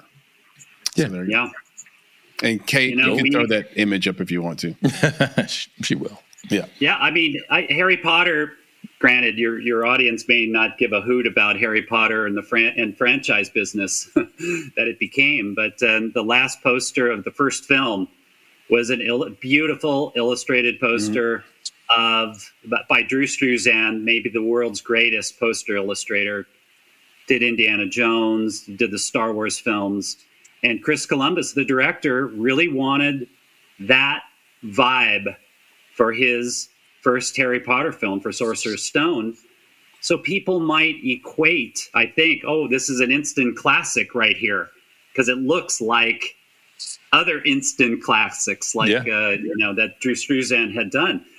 And that was the last illustrated poster we ever did for Potter. But that's another story. But okay, all right. Well, here we go. Illustrated posters, I think, are wonderful ideas for independent films, because you're right, as Nick said, you don't have star power necessarily. You don't have branded IP. Yep. These are original ideas. Yes. So it allows you to be, I think, pretty creative. It's hard. It's the hardest thing in movie marketing, to come up with an image that represents your movie. It's really hard. There's no music. There's no dialogue. There's nothing there but a 2D image. So it's very difficult. Yeah. Okay. All right. So this is the last one. Okay. This is going to be a fun one for us, because this might actually help me, right? If I decide to transition to another job at some point, right? Never away from Chris, never. All right. So how can you prepare yourself to never take a job for money? Well, this is one of the great, it's one of the big themes in my book. And I talk a lot about that. I have a whole chapter that talks about money. And we get into that point. And going back to your very first question of your entry-level job, you're more than likely, you're not going to be respected. You're not going to be treated well. You're going to work too hard, especially in the entertainment business, and you're not going to be paid. Yeah. Those sound like pretty unattractive things. There might even be somebody who is somewhat abusive to you. And if that ever happens on your first job, your second job, or third job, you leave. It's not worth it. You're going to be unhappy. You're going to create bad work. Your reputation will suffer because you're creating bad work. You got to love what you do. And that is the number one recommendation I give to all my students, for example. It's what I would give to you today. It's not easy. My daughter, has told me, yeah, Dad, but people have rent to pay. They have food to buy. They can't afford to quit. They don't want to be known as a quitter. But the alternative is not good at all. And so it's hard to leave. It's hard to quit. It's hard to give up. But if there's no benefit to you in the big picture, and you've got to look at careers as marathons, not sprints. And this is a short-term pulling the Band-Aid off that will have great positive impact for careers down the road. Never take a job for money. I did. I can tell you, I lasted 18 months. I was unhappy. Yeah. I got fired. I'd never been fired before. That was a learning experience too. It was awful. It was humiliating. It was in the press, for Christ's sake. But that's rough. It opened up so many other doors. I learned so much, and there was probably a reason why they let me go too. No one really told me. Which is another story. Yeah, well, I think it's important, especially because, we've got Sam here, right, who's going to go on and do wonderful things with us and beyond. And one of the things that I think about in preparing yourself to be ready for that is being, and we'll hear this a lot, be your authentic self, but be your authentic self in public. And what I mean by that is, and this is something that I am still learning at this stage of my life, because I was always a very private person, is that the value of being authentic in public is that you get people rooting for your authenticity. So if you want to be a poet, a filmmaker, a Lego builder, you let everybody know. Don't just do that stuff in the dark. And the reason that's important is because people are not going to just root for you, but they might support you. So if you're taking that first job for no money, but for the experience, for learning new lessons, from getting your foot in the door, you might not make as money as you need to eat, right? Like you mentioned, you were starving. But guess what? Your parents or your auntie or your best friend who decided to be an investment banker for the money, right? They might just help you out. We do. Yeah. They might just help you out to just keep you afloat because they know that you're being your authentic self, and deep down inside, they wish they could be you. Yep. Yeah. Yep. Yeah. I want to add one little thing onto the authentic self when it comes to being interviewed. Okay. Because the interview process has become ridiculous. I have 2 grown children, 2 daughters. One's in tech, one's in the movie business.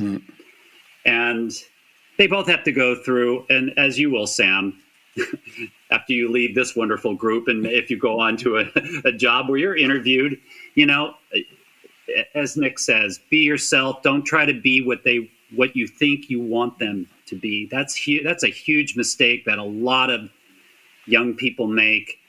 I hope I say the right thing. What if I say the wrong? You know, you start becoming someone else.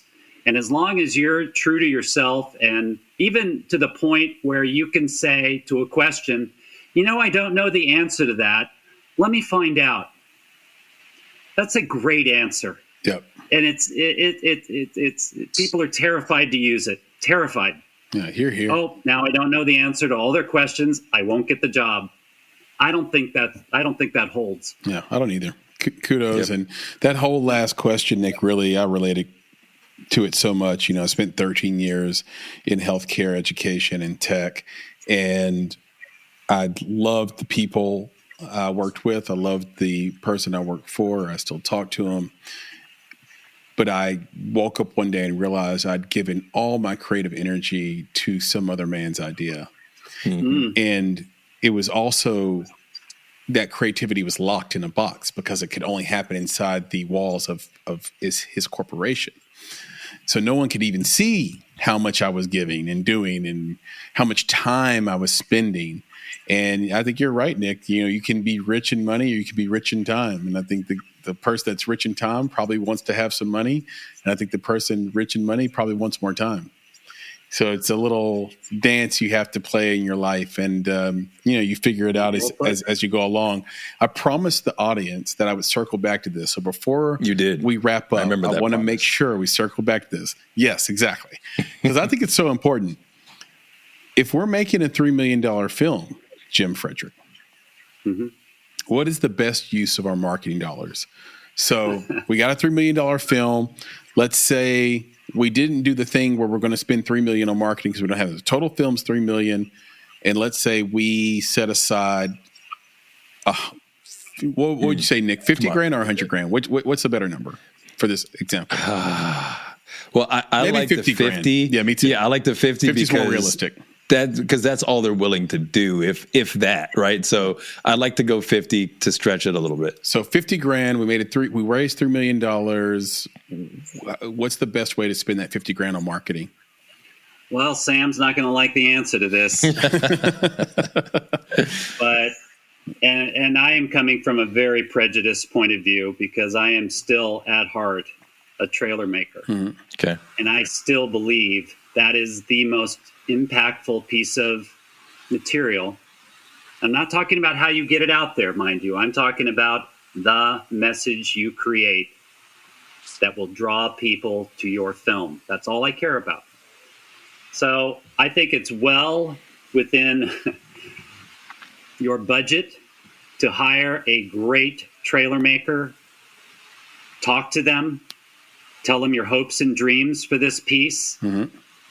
You want it to be impactful. You want them to draw your target audience in to see your film. That's the goal. That's the goal here. Yep.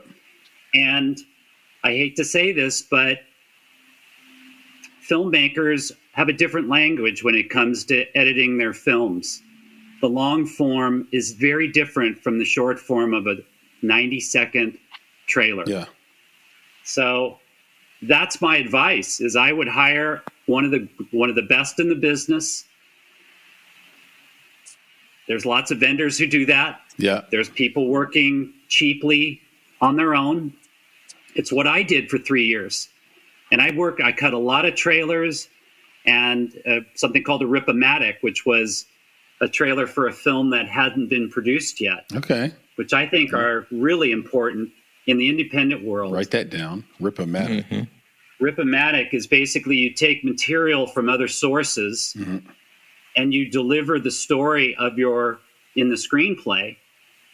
And it's used very often for foreign sales, finance, casting. In pre-pro, I've cut them for every possible. I've cut small films, huge films where they were trying to coerce The Rock to be in it. So here's this, and it looks and sounds just like a real trailer. It informs you, it excites you. It's way more exciting than reading the script, I'm sorry to say. And people don't read. They won't take the time to do it. So here's 90 seconds of our movie, of what it's going to look like, what it's going to feel like, kind of who's going to star in it. They're going to look like this. It takes place here. And it's going to drum up these emotions because you picked the right piece of music. So, and it also demonstrates, see how marketable this film is? Why you should invest $3 million, Mr. Financier, because look how commercial this is. There's an audience for this movie. You can tell just by looking at our Rip-O-Matic. So those are my two answers to your question. Do not underestimate showing a glimpse, the best glimpse, the most persuasive glimpse of what your film will be or is. And that comes from the trailer. I love it. And who writes the script for the narration? For the trailer? Yes, over the trailer. Yes, this would be a Nick question. This would be Nick's They hired you to put on your voice of God. You're right. I keep telling him he needs to do some voice acting in the short term. I would love it. I would love it. Yeah, I would love it. Well, you've got a great voice, so you could probably get away with it. But the trailers that are done by my students, and they all work on projects in my classes, never do they use a voiceover. It's it makes them ill. They use cards. They use dialogue cut from the characters, and it's how I used to cut my trailers too. I'm sorry, Nick. I avoided narration as much as I could. Okay, it's just two different. It's a style choice. You're old school, baby. You're old school. I'm bringing it back. Yeah, you might bring it back. Okay. Because as soon as something gets too cool, is the second it goes out, and then you got to do something else, and that's called innovation. We've said that a million times on this podcast. All innovation is the bundling and unbundling of a thing. And so, in the trailer sense of it, we're not doing voiceovers. Now we're doing voiceovers. Look at that innovation. Wait, that's been around forever. Illustration and posters. I mean, Quentin Tarantino illustrated Once Upon a Time in Hollywood in a very old-fashioned, nostalgic way, which is right in keeping with his brand. And it was perfect with the brand of the film, too. Absolutely. Yep. It made you want to see it. It was a really great choice. Great choice. Well, Jim, you have been absolutely incredible. And we really appreciate you giving us so much time. Let us end how we typically end these things with the question, what does it mean for you to make it? What does making it mean to you? I love the name of your show, and I want Papa Bear's T-shirt. Okay, so we can make it happen. Done. I love that. I love that. We will mail it to you. Yep. I think I'm gonna steal from Nick. I think it means being true to yourself, and in my career, for the most part, never 100%. I was allowed and chose to follow my gut, my instincts. I believed in my ideas. I was fortunate enough that I got to execute those ideas with the hope that I could make people happy with it, whether it was consumers who would see it, my bosses who pay me, the filmmakers who I'm representing, in a sense. I'm representing their hard work. So that's making it for me, was having that opportunity and succeeding to a fairly good degree, I would say. And it goes for the book, too. I set out to write a book. I didn't do what other people were asking me to do, make a how-to book on trail. I didn't want to do that, and so I didn't. And I think as long as you do that, and I'm turning it into advice now, and I don't mean to do that, but, follow that gut as long as you can, because there will come a point where someone, a bigger voice, will come in and play with your vision. Whether you're a filmmaker, whether you're a marketer, it doesn't matter. They'll toy with it. They'll disagree with it. Mm-hmm. They'll want to change it. And you got to stick to your guns. You got to believe it. You got to believe in your idea. And for the most part, I think I was able to do that in my career. And that makes me very happy and very proud. Love it. Kudos to you, man. Awesome. That's awesome. Congratulations to you on the book. Can you tell everybody where they could find you, find you on social media, find you on the internet, but then also find your book and buy it? Yeah, here I am hawking the book, not a movie. It's been an interesting process. Thank you, Nick. The book is very readily available to everyone through Amazon. You can get a Kindle through it, ebooks. The audiobook is available there as well. Or you can go right to the publisher, which is University Press of Mississippi, UPM. Great people. They did a wonderful job making a book that I really asked them to go out of their comfort zone to do. That includes 125 movie posters and stills, color stills in it.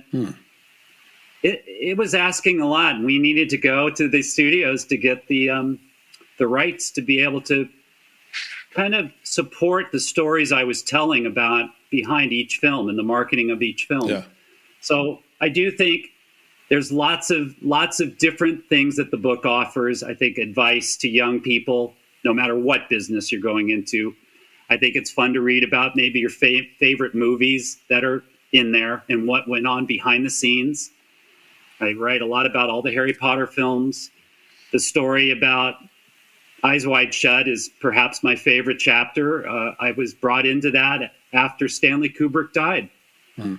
And the studio had no ad campaign because Stanley Kubrick created all the ad campaigns for his films. Wow. Not many people know that. I didn't. The studio didn't. So I was called by Terry Semel, the head of Warner Brothers, one afternoon as I was driving home. And he asked me to get on a plane the next day and to fly to London to see a movie no one had seen. Virtually no one had seen it. Lots of controversy around it.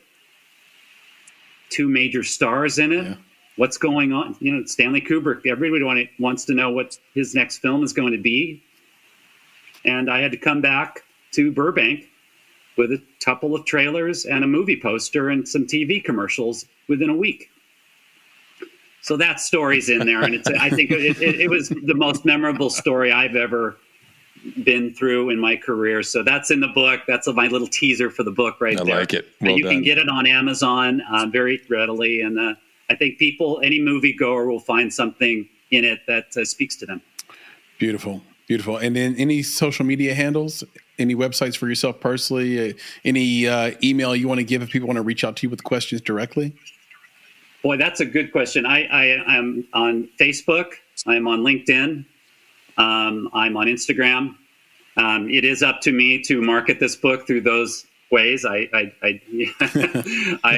not very good at it, to be perfectly honest. One student has offered to be a social influencer on this. I like it. Which is great.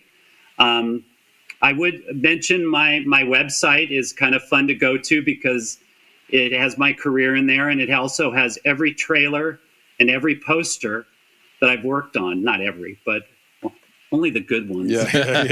In there. Smart man. The Adventures of Pluto Nash is there. Okay. And that website is Jim Fredrick, Fredrick, marketing.com. All right. And the website is just kind of fun to go through and see all the various posters. And again, watch the trailers that are heavily named in the book. And it's kind of a nice little companion, I think, to reading the book. I love it. You heard it from the man himself. Go pick up his book opening weekend at Amazon. You can buy it hard copy. You could buy on Audible. I love Audible. You can get it on Kindle. No excuse not to get Barnes it. And Noble. Barnes and Noble. At any bookstore. You can order it. Boom. Everywhere you can get books, find books, you will find Opening Weekend by the one and only Jim Fredrick. You can go to his website at jimfredrickmarketing.com. If you love this podcast, be sure to subscribe, rate, review, do all those things. You can do that on Apple, Spotify, and of course, YouTube, where we would love you to sort of transition over here and see what we're doing on video if you're on audio only. But if you like the audio only thing, we're still making a great podcast over there for you as well. So all those ratings, reviews, subscriptions, they really matter because they help us with discoverability and reaching larger audiences so that we can educate, entertain, and inspire new and ever greater audience of filmmakers and film lovers and film enthusiasts. If you want to reach out to Nick directly, you can do that in his email at nick@bonsai.film. You can ask him any questions you would like. Maybe you have some ideas for Filmmaker Q&A that he can present to our future guests. That's a really good way to use the email. If you want to reach out to me, you can hit me up directly on X, formerly Twitter, at Flame in Your Heart. Your is spelled U-R, or you can just search for Chris Barkley, and I should be one of the two people that come right up. I found out there's an author in the UK, Nick, that is spending some marketing dollars and stole my name.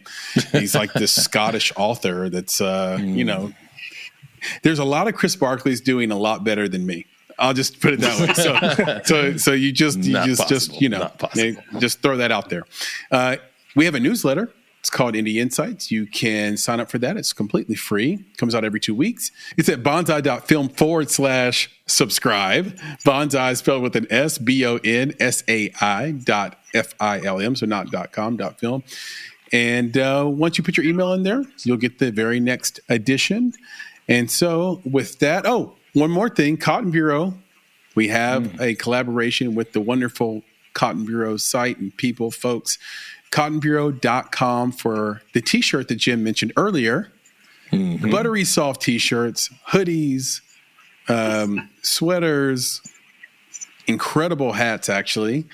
Yep, all the merch you will love. All the merch you will love. We have 8, I think, different cities up there. We have more cities than that, but they only let you load 8 at a time or something like that, or 10. So we have 8 or 10 cities up there. So if you don't want one that says Nashville, that's cool. We got one for LA. We got one for London. We got one for Mumbai. We got one for Sydney. You just find your city, Toronto, and then have that where your filmmaking journey is the point. So make it wherever you're at.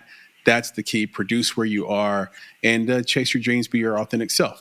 So with that, Nick, can you please leave us with the credo? Of course. And I have to say that every time Chris said Jim in the conversation, I just wanted to go, damn it, Jim.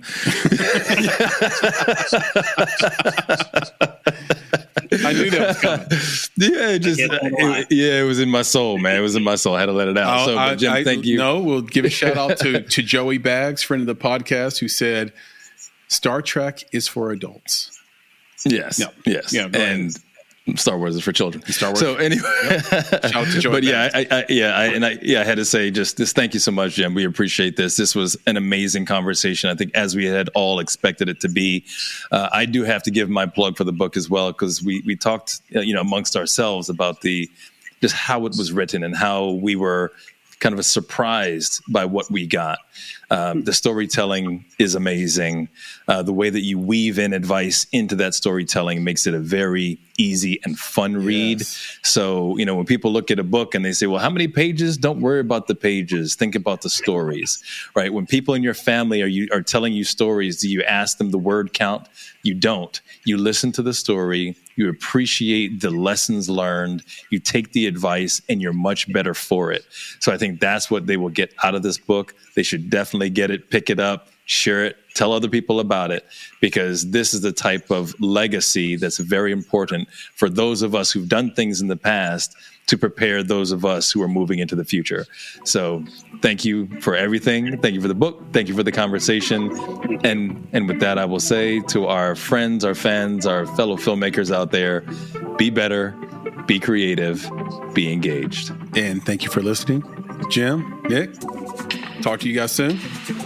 Yep, we'll do it again. Thanks, folks. Thank you. Love you, PB. Love you, Sam. Love you too. See you guys. Yeah. Have a good one. Peace. Yep.